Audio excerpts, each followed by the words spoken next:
5 партий, 4 блока и 1500 кандидатов претендуют на места в парламенте Армении. В стране проходят первые после конституционной реформы выборы законодательной ветви власти.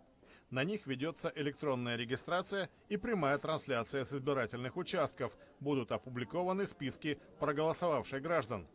Армения по итогам референдума 2015 года из президентской превратилась в парламентскую республику. В будущем главу государства станут определять депутаты Национального собрания.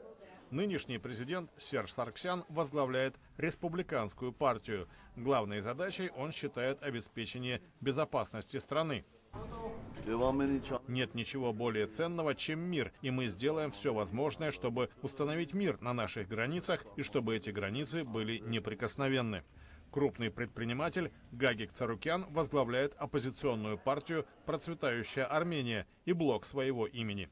В ходе избирательной кампании мы изложили общественности наше видение проблем. Решение зависит от нашего народа.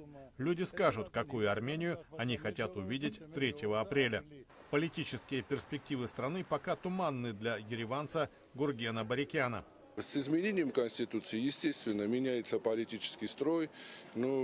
Парламентская республика, мы ничего не знаем, пока не представляем себе, что это будет, как это будет. Для нас это что-то новое, хотя в мире это не новость.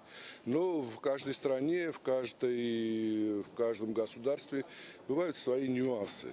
Пока мы не знаем. Мы знаем, 25 лет было президентское правление. Чтобы попасть в парламент, партия должна набрать 5% голосов. Избирательный блок не менее 7%.